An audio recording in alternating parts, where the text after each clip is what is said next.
We are in a series through different Psalms, and it's called There's a Psalm for That. And today it's called More Than What You See.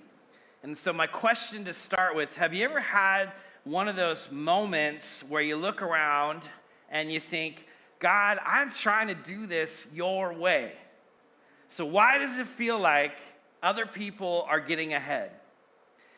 So a number of years ago, my wife, Connie, was working at school, and she had my car, and I had her car, and I think I was probably going to put gas in it or something. And so I went to the school to switch cars. Now, in this lot, at this particular school, it's really hard to find a parking spot. And this day was no exception. So I came up with a brilliant plan. I pull up, I see where she's parked, and I think, perfect. I will leave this car running. I will back the other car out of the spot, take the car that's running, park it in the spot, away I go. So I get in I pull off to the side. Again, the parking lot is full. There's no other spots available. I pull off to the side. I get in the car that's parked. I back it out. And right as I clear the spot, this lady comes flying down the parking lot in her car. And I mean, like, she's treating it like it's the last parking spot on earth. Well, and before I can even process what's happened, she takes the spot. So now I've got two cars running, and I don't know where to park either of them. And in that moment, I had a very spiritual thought. It was, this is not right. So she gets out of the car, and I say, hey, do you see what you just did? She looks at me and does one of those, sorry, and then just walks into the school. And she just keeps walking, and I'm standing there, two cars running, nowhere to park them. And I'm like, just sorry? That's all I get from you? I'm thinking, I did the right thing. I planned this out. I was responsible. And she just shows up, cuts in, takes the spot, and walks away like nothing happened. No, hey, I'm sorry. Let me pull my car out. I see you're in a precarious situation here. No, nothing like that. And she walks away like nothing happened. I'm like, there's no consequences, no justice. And that feeling right there, that frustration when someone does it the wrong way and it still works out for them, well, that's not just about parking lots, and honestly, that happens at Costco all the time, if we're honest. But that's life, and you feel it in big ways. We try to live with integrity. We try to honor God. We try to do the right thing. And then you look over, and someone cuts corners, compromises, ignores God completely, and they're thriving. They're getting the promotion at work that you wanted. They're getting ahead. Their life looks easier. They get into the college you wanted to get into. And if you're honest, something starts to happen inside of you. And at first, it's just a thought. Then it becomes a frustration. Then it becomes comparison. And if we're not careful, resentment. And underneath all of that is this deeper question that asks God, are you really paying attention to what's happening? See, that tension isn't new. David, who wrote much of the Psalms, and the one we're focusing on today, he felt it. Today we're focusing on Psalm 37. And what he writes in this psalm isn't disconnected from our lives. It speaks directly into that tension. Because what I felt in that parking lot, standing there, you felt in real life too. And we live in a world that constantly puts this tension in front of us. We see it everywhere. People succeeding without God. People prospering while doing wrong. People advancing while ignoring truth. And that's not just that we see it, we feel it. And Psalm 37 uses a couple of words over and over, and that is worry and fret. And that literally means to burn, to be irritated, to be worked up inside. And if we're honest, we know that feeling well. Because we don't just observe an injustice when it happens, we internalize it. And when we do, one of three things happens. We start doubting God's goodness. We start questioning God's justice, or we start taking control of it ourselves. But Psalm 37 doesn't just describe the struggle, it gives us a way to live in the middle of it. Psalm 37 is written out of David's real-life experience with injustice. For example, being hunted by Saul, the king, despite his innocence, being betrayed by people close to him, watching wicked people succeed while he struggles to survive. He knew what it felt like for wrongs to go unchecked and for justice to feel delayed. Yet instead of reacting with anger or despair, David points us to a deeper truth, which is God is still just, still in control, and still faithful, even when life doesn't look that way. So we're going to pick this up. Psalm 37 is a long chapter, and I want to encourage you on your own this week, today, some point, to read through all of it. I have picked out different parts of that this morning that we're going to focus on, and we're going to start in verses 1 and 2, and it says this. He writes, "Don't worry about the wicked or envy those who do wrong. For like grass, they soon fade away. Like spring flowers, soon they wither." So he's saying, don't worry, don't be envious. David starts with a command. He's saying, don't fret, don't worry. Because our natural drift is towards frustration and comparison. And David's like, I'm not going to go there. Don't go there. Because what you're seeing isn't the full story. Here's the truth. Worrying is responding as if God isn't in control. It's reacting to what we see instead of trusting God in what he said.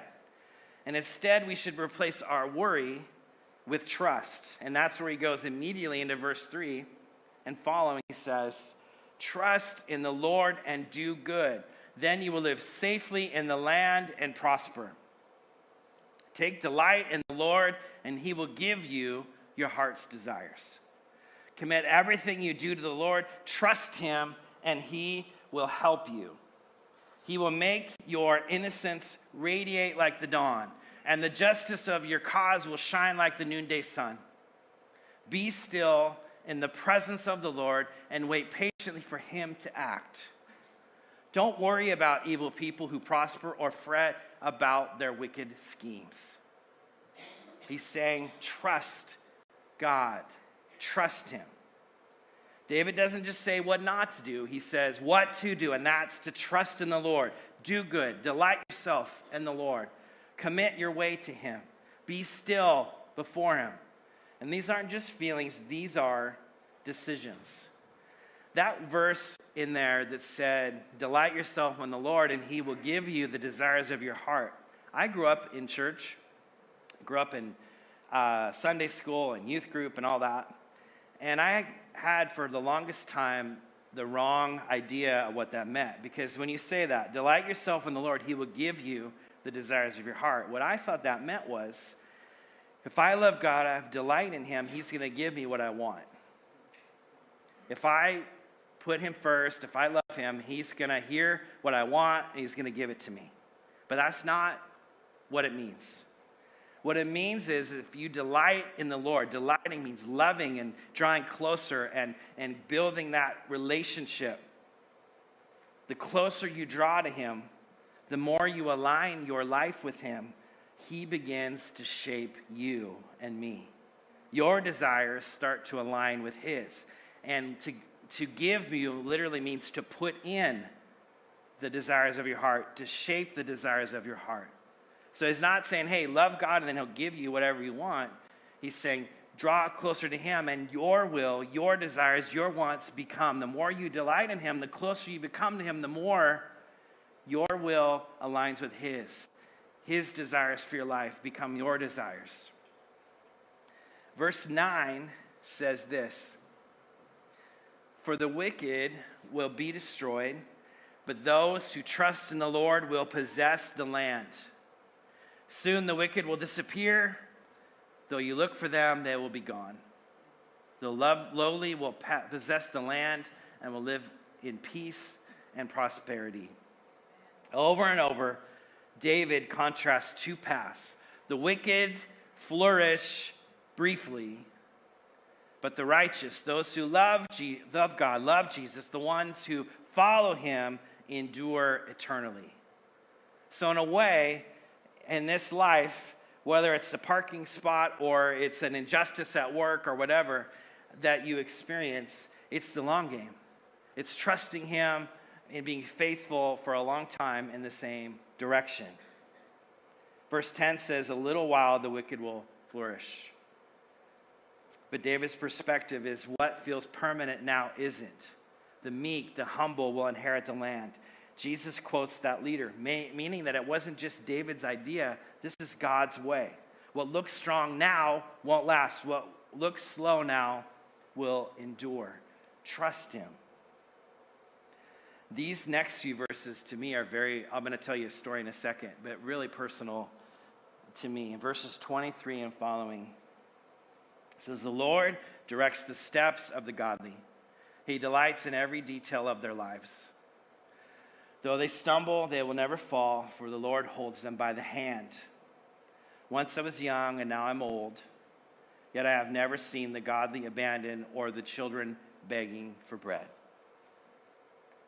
When I was about 30 years old and had 3 small kids at home, my wife and I were living in Port Angeles, Washington, and I was a part of a church. I was on staff there for about 8 years. It was my home church. And I've shared a little bit of this before, but it was a pretty tough situation. Everything ministry-wise with youth and all that was going really well, but there was some major struggles with leadership. And it was unhealthy. And so I found myself in this place where I either had my boss upset with me or my wife upset with me, and that's not a good place to be, right?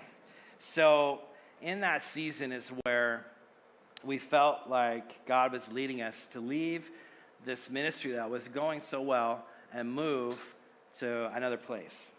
And Bellingham happened to be that place. But with that, that's a lot. You're moving your family, and some of you have done this.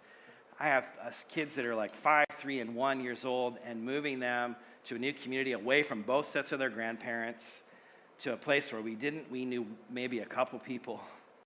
And I remember I had driven up for my new job at Hillcrest, and we still lived in Port Angeles, and I'm driving home. And if you're familiar with Highway 20, it goes through like the Deception Pass, then Oak Harbor, and then there's Coupeville where the ferry is at. And there is this part between Oak Harbor and Coupeville where you drive around this bay. And some of you probably done that. There's some state parks there. We've camped there before. And I was wrestling. I'm like, what am I doing? Like, is this what you want? Is this what you've asked me to do? To leave all this stuff behind? Can I be okay? Can't we work it out where we're at? Do I really have to do this? And I just was unsettled. And even though I had a sense of peace and I knew we were doing the right thing. Well, I'm driving around this bay and past Oak Harbor, heading to Coupeville so I can catch the ferry back to the peninsula. And it was sunny, and it was like the clouds were so beautiful, and there's rays of sunshine coming down. And in that moment, God spoke to me. He said, the Lord directs the steps of the godly, or the steps of a righteous man are ordered of the Lord, as a different version said. In that moment, it was so incredibly peaceful and amazing, and I'll never forget it. That was a moment that God reminded me that he's got me, that he's directing my steps. And that's my encouragement to you today. Whatever you're facing, God has you. Trust him. Let him direct your path. Let him direct your steps. Verse 24 says, though they stumble, they will never fall because the Lord holds them by the hand. And I think some of you probably need to hear that today. The Lord wants to hold you by the hand because you're going through something that's difficult. And verse 25, David wrote, I have never seen the godly abandoned. And David is writing, God is not absent. God is not passive. God is actively sustaining his people even when it doesn't feel like it. He's directing your steps. The last little part here I want to focus on is verses 39 and 40. It says, the Lord rescues the godly. He is their fortress in times of trouble. The Lord helps them rescuing them from the wicked. He saves them, and they find shelter in him. The salvation of the righteous is from the Lord. And that's the final word. Not what you see now, not what you're going through, not what you're gaining now, but that's how the story ends. God has got you. And here's the point that points us to Jesus, because Jesus is the ultimate righteous one. He lived a perfect life, fully God and fully human, trusted fully. He did everything right. And what did that look like? It looked like he was lost. It looked like, he was rejected, and he was beaten, and he was crucified on a cross. That made it look like Psalm 37 is not true. There are moments, and I'm sure his disciples and those close to him who knew these Old Testament words of the law, they knew the Psalms, they sang them, were like, this isn't panning out. Look what's happening to Jesus. But 3 days later, the resurrection proved that it is. Because of Jesus, justice is real. Your future is secure. And God always, always, always keeps his word. So the idea I want to unpack for just a few moments today is this. Don't interpret God through what you see. Interpret what you see through God. Let me read that again. Don't interpret God through what you see, but interpret what you see through God. Look at it from his perspective. So let me ask you some questions. The first one, what are you worrying about right now? Where are you fretting? What situation is stirring anxiety, frustration, or comparison? What's your version of the parking lot moment that I had? When you're looking at something and thinking, this isn't right. Be honest about it, because you can't surrender if you're not willing to acknowledge it. Where are you worrying? Maybe it's a relationship thing in a marriage, or a relationship with kids or grandkids, or maybe it's a financial strain or a job-related thing. Where are you carrying that weight? Where are you worrying? Be honest about it. My second question is, what are you being tempted to believe about God? Because in that time, as they watched David is writing, and they're watching the wicked seem to succeed and those that were doing wrong, they might have been tempted to say, well, he's not real, or he's not who he says he is. We don't just see something wrong, we start to form conclusions about God. Maybe it's that he's too slow, that he's unfair, that he's not paying attention. And that's what's underneath my reaction in the moment. In that moment, it wasn't about the parking spot. It was about control and fairness and whether things actually work out the way they're supposed to. Because worrying, fretting, isn't just emotional. It's theological. It reveals what you believe about God. So where are you worrying right now? What are you being tempted to believe about God that isn't true? And 3, what would it look like to trust him instead?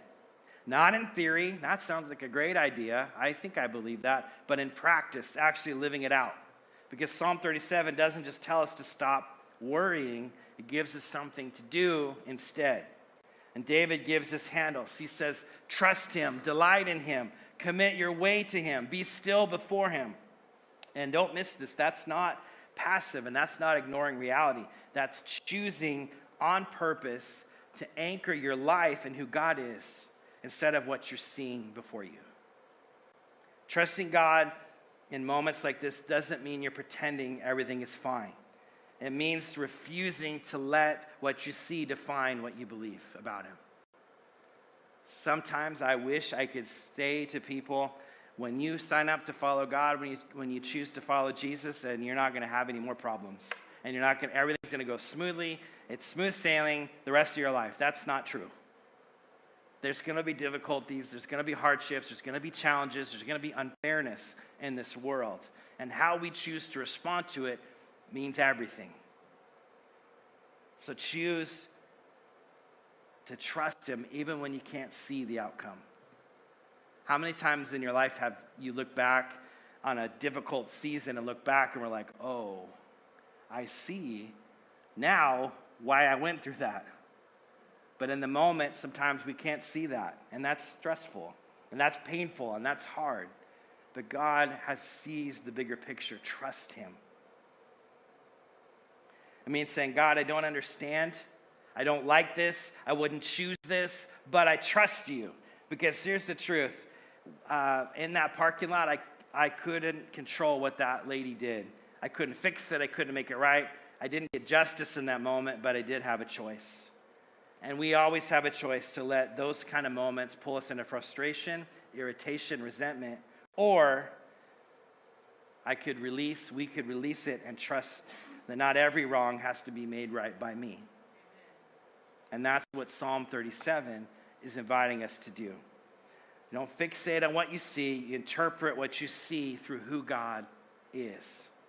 Now imagine what it would look like if we actually lived that way all the time. A church that isn't constantly comparing, or that isn't shaken when others gain, or not anxious about outcomes, but quietly, consistently trust God over time. And I think that's the testimony of this church over almost 104 years in this community. There's been challenges. There's been so many things over the years. Some of you walked through many of those challenges, and some of you walked through just a few of them, or maybe not at all yet. But it's that kind of trust built over time. The kind of life that doesn't happen by accident. It happens when we stop fixating on what we see and start anchoring on what God has said. So here's the invitation. Don't live like just reacting at what's in front of you. Live rooted in who God is. Because he sees, he knows, and he will make things right.